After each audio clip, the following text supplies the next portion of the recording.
So let's start with abstract data type. Okay.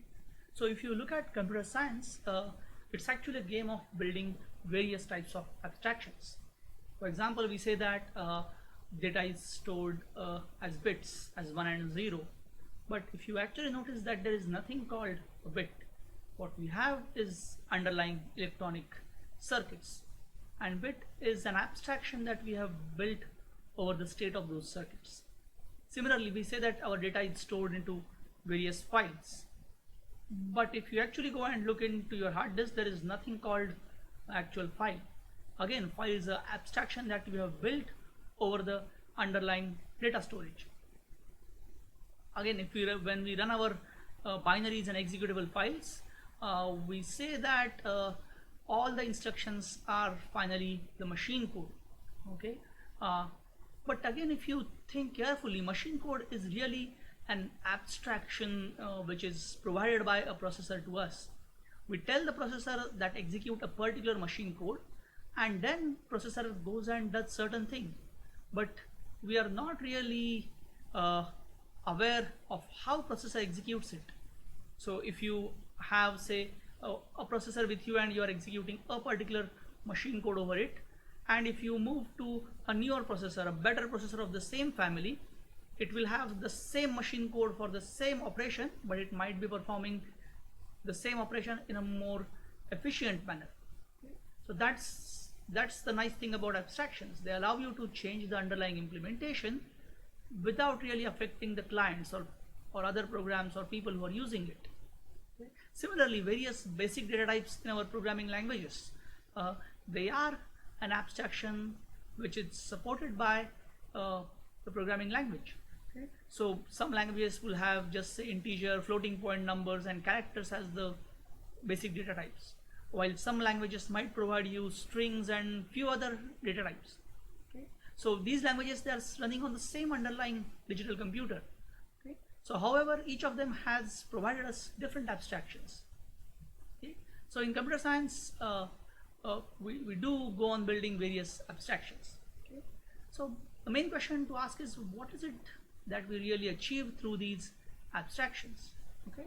So first and the foremost benefit is that we are able to separate the specification from implementation. Okay. So in a programming language, when I declare, say, integer a, okay, I don't really concern myself with how the underlying computer is going to implement that integer. Okay. So as long as that program compiles and I'm able to create the binary, I don't worry. Okay. Or in case of other abstractions, right? For example, if I store my data as a file, I don't really have to worry about what is the underlying file system and how is that file system going to handle that particular file.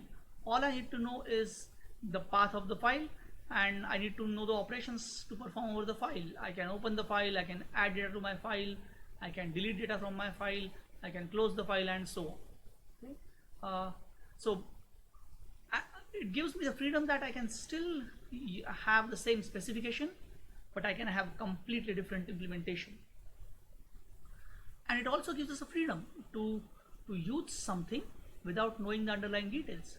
So when I declare, say, a floating point number in C++, I don't really have to know what is the format of that floating point number. Okay? And that's a nice thing, because then I can focus on achieving something using those floating point numbers rather than spending time on understanding those underlying details. Okay? And abstractions make it easier for us to understand various things. For example, if you look at the previous list of abstractions, it is easier to understand bits as 1 and zeros than to go and understand all the underlying electronic circuits. Similarly, it is easier to understand machine codes. They are going to perform certain operation for us rather than going and understanding all the details of the processor architecture. Okay. So they may make us a bit easy to understand the things.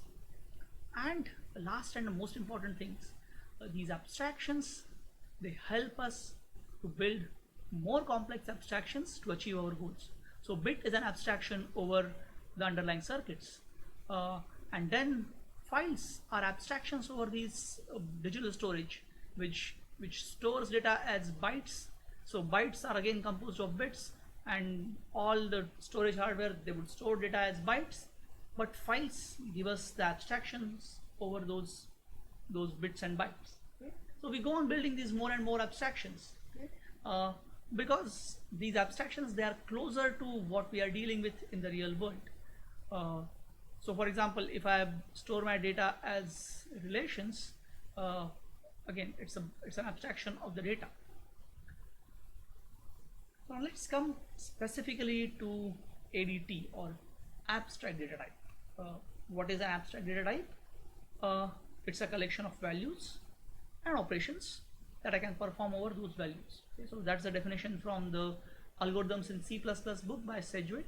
It is also a nice book to go through.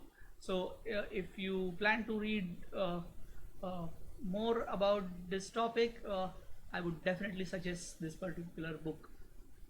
Okay, so whenever we access an abstract data type, it would have its defined interface. Okay, so you can play around with that particular abstract data type only through those operations. Okay? So if you want to know parallel example, in case of programming languages, they would provide you basic data types. Say in C or C++, we have integers, and then that programming language also specifies what operations you can do over integers. So for example, you can do addition of two integers, you can do subtraction, multiplication, division, you can do the remainder operator, you can check equality, and so on. Okay, so there is a list of operations which is exactly the interface, and you can, for example, if you declare an integer in C or C++, you don't really have access to what is the underlying implementation of that particular data type. Okay, all you can do is create new instances and perform various operations. And that's the thing, the implementation details are not available to the client. Okay? But this kind of way of describing data structures as abstract data types, it is really helpful if you're going to implement them in C++ or any object-oriented programming language, because this specification of a data structure as abstract data type, it naturally translates to C++ code. Okay? So when we talk about CS204 after a few days, we would actually go and do some of these implementations in C++. So just as an example, take a very simple example of a data structure stack. Okay, so now here what I'm doing is I'm defining stack as an abstract data type. So I'm saying that, oh, what values this abstract data type would have? It would have something called stack elements, and it would keep track of the count of these elements.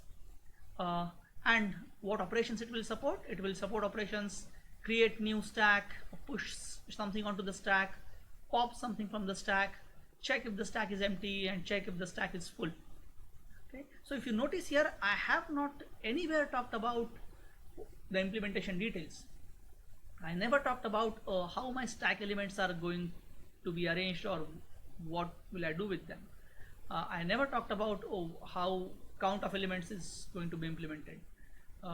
I never gave you the details of the create new, push, pop, is empty, is full operations. Okay, they would be implemented in a certain way, but all I am going to tell you is that, oh, what create new will do. For example, I will say that create new will create a new stack which is empty, and what push will do is it will take an input value and it will push onto the existing stack, and what pop would do is it would pop out the latest value pushed onto the stack. Is empty, it will tell me if stack is empty or not. It's full, will tell me if stack is completely filled to its capacity or not. Okay, so all I'm telling you is that what it will do, without telling how it will be done. Okay, and that's the nice thing about abstract data type. I'm only giving here specification, and I'm retaining the freedom to have any kind of implementation. So I can go with the first version of implementation, which might not be efficient, and I can move to more efficient version of implementation, but still the client code, the client program which uses my abstract data type, it needn't change, it need not worry. Okay, so that's the thing about abstract data type. So in next classes, whenever we describe any new data structure, whenever we learn about any new data structure, we will specify them as abstract data types without jumping directly to implementation part.